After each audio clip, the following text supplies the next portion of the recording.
to Dublin. And that is a major shot. The World Grand Prix. Drama here in Dublin on the Emerald Isle.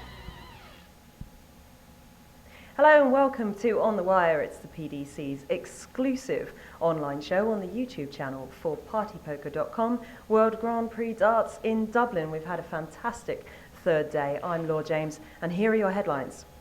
First, James Wade did this.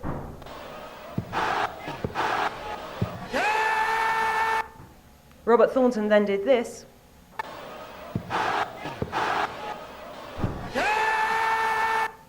What did you think of that, Michael? I'm delighted to say I'm joined once again by Rod Harrington. Thanks indeed for coming along. Rod, you right? I'm very well, thank you, especially after tonight's darts.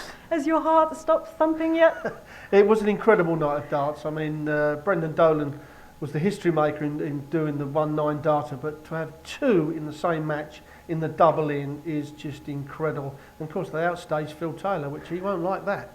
I know. Well, we better start with Kevin Painter. He showed some serious class to overcome the favourite, really, and former runner-up Adrian Lewis. Yes, I think probably 3 months ago, Kevin Painter would have lost this match when Adrian Lewis took out the 1-4-2. He used to beat himself up so much, but he's really calmed down, and that's probably one of the best performances I've seen from Kevin Painter for a number of years. Dave caught up with the artist. Remarkable comeback. It was a great game to watch. How are your nerves after that? Well, shot to bits, to be honest, Dave. Yeah, it was a great game. Not so great when you're playing in it until the winning double goes in. I thought it was a little bit unlucky to go 2-0 down. But Adi was playing well. Everything I hit, he was either matching it or going one better. And I thought, well, you're in trouble here. The double 18 right in the corner bailed me out. Yeah. And I thought I played well in the last set. Because I was under pressure. I didn't get off a couple of times. Made a couple of decisions I shouldn't have done. Went for tops for some reason, which I hadn't done in the whole game. Don't know, you read scrambled, didn't it? So, but I'm pleased to get through. Yeah. Yeah, he's an honest bloke, isn't he, Kevin? Good win for him. We will get to the drama, of course, but we're going to look at James Wade's win over Robert Thornton in general first, aren't we? Yes, I mean, James Wade, I mean, they call him the machine, and he does play the game like a machine. He doesn't make many mistakes. But Robert Thornton, with all the grief he's had over this last fortnight, I mean, I thought it was exceptional, and he had darts to win that as well. I mean, when you get darts to win a match and then you go on and lose it, that'll eat into him for a while. But James Wade, like he always does, just beats the player. Absolutely brilliant. Now for the 9 darters, let's see how they both finished. I mean, fantastic. These were incredible, especially on the double in, because you've got to finish on the bullseye. James Wade do it, and then Robert Thornton to follow it. I mean, it just is exceptional darts. It's the only thing you can call them.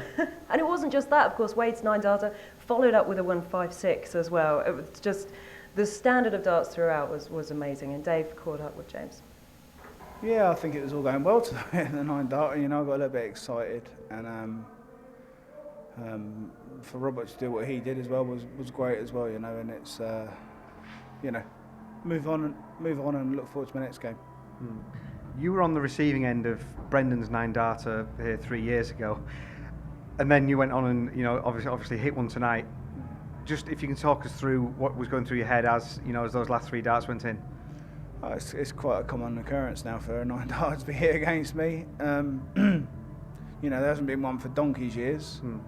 Brendan hit one a few years ago. I've hit one, and then all of a sudden one was hit against me about two legs later. So, but I couldn't wish for a nicer person to hit a 9 darter, and in the circumstances he's in. Wow, fantastic. I don't think many people will forget that in the crowd tonight, will they? They won't know. They've made history, and certainly they'll remember it. And hopefully they'll tell everybody, so we'll have double the crowd next year.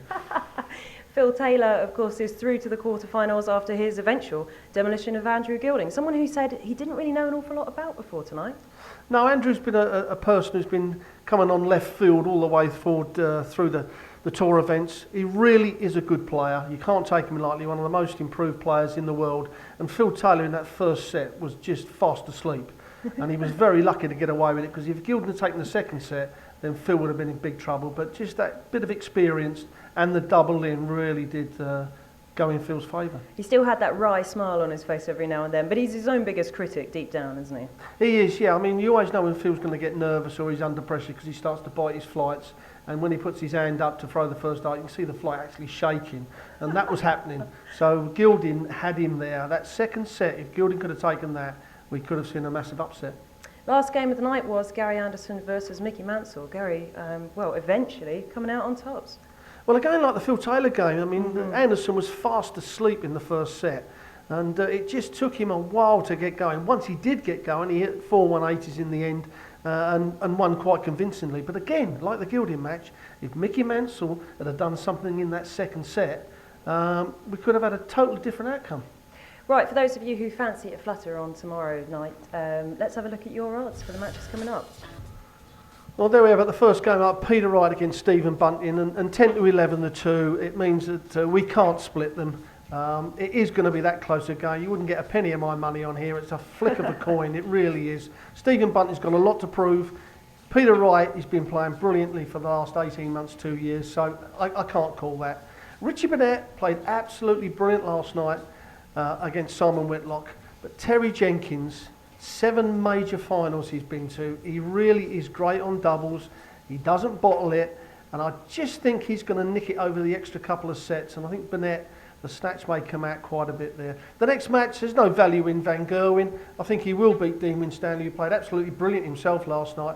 9-2, Winstanley fans may think that's worth a little bit of a flutter, but I think Michael's got a lot to prove there. And Barney and King, both of those got out of jail last night.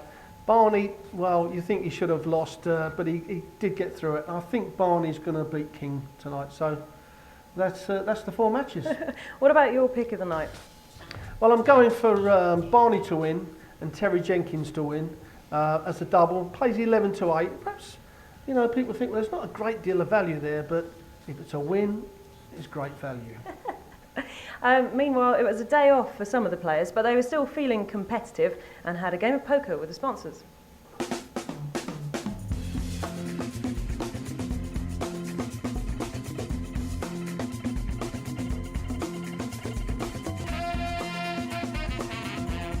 Why you didn't bet higher? I can't believe that.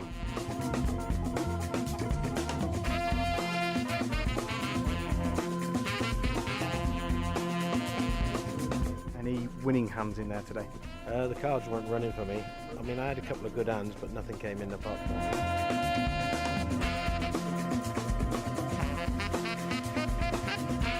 Whatever I do, I always want to win. No, it's just a bit of fun doing the tournament, and because it's also sponsored by Party Poker, it's a nice thing to do, isn't it?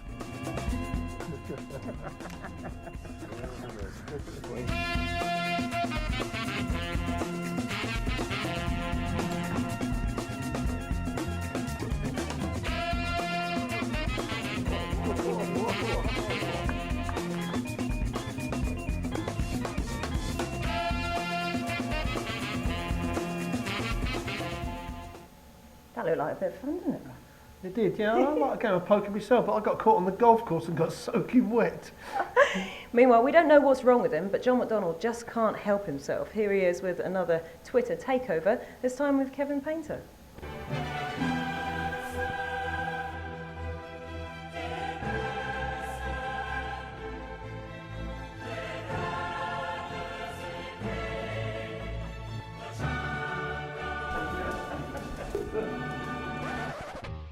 Right, you ready for the Twitter takeover? Look who's with me, the artist, Kevin Painter. Kevin, mate, well done. It was a great win earlier on tonight as well. I'm really proud of you. Well done. You dug in deep there, mate. Good stuff. Twitter takeover. These are the tweets that have come in asking questions to you. So here we go. Alan Cairns, what did you say to yourself when you went 2-0 down tonight? I don't think he wants to know the answer to that. No, well, you know, to be honest, I didn't think I should have been 2-0 down, so I just told myself to keep going, you know, because if you don't, you're out, and you're simple as that. Never give up, that's the motto, mate, isn't it? Good. James Malloy, did you mean to hit the double 14 to leave the double 18 in that 4th set? No, but I deliberately went wide on it so that I didn't hit the treble or, you know, the thinner part of the segment where you couldn't go into the next two. I knew that it was either 14, double 14. I knew, to be fair, I knew that I had 36 left in my own mind, but I wanted to double check. I didn't want to go to double 13 and miscount. I thought, well, 14 or double, that leaves me a double 18, so handy. Bit fortunate, but handy. Rob Summers, was tonight's win down to your lucky new haircut? Rob, questions that. Lucky new haircut. I mean, I've had the same sort of hairstyle for the last 10 years, I think. Rob, get a grip. I know him anyway. Rob, do yourself a favour, mate. Get off Twitter. I told you, Rob, didn't it? But you keep them coming in, Rob, because we like the questions. Philip McPeat, do you think it's easier to cause upsets with the double start format? Yeah, of course it is. I mean, this tournament's Phil. I know he's got a good record here, but you know he's had some defeats here in the past, and yeah, of course it is. If you muck around getting off and all that, it gives the opponent a chance, and we see upsets every year at this tournament. Definitely. Right then, official Trev, do you think Ipswich will make the playoffs, or will they get automatic promotion? Well, the way we're going at the minute, we got a chance for the top two. Can't see why we can't. It'll be disappointing if we don't make the top six after the way we're playing. So I know it's early, but we've got a good squad and we've got a great manager, and we've got some lovely players and some decent young lads there as well. So I think we'll make the playoffs minimum. You're a proper fan, mate, aren't you? You're a proper fan, I know that. You've even got your own tractor, haven't you? Well, I did have, but it got smashed up by a Mini. But no, I'm a season ticket holder, John, and I go when I'm not playing darts, and I love it. It's great fun. And they're proper fans, people that go out and buy season tickets. Thanks to the artist. Keep on watching On The Wire. He's got high hopes for the tractor boys there, even though I've never seen him drive a tractor at all. But, thanks indeed to Rod for joining us. Thank you lot. And don't forget to tune in to the next episode for all the action from Thursday's match. Welcome to Dublin. And that is a major stop. The World Grand Prix. Drama here in Dublin on the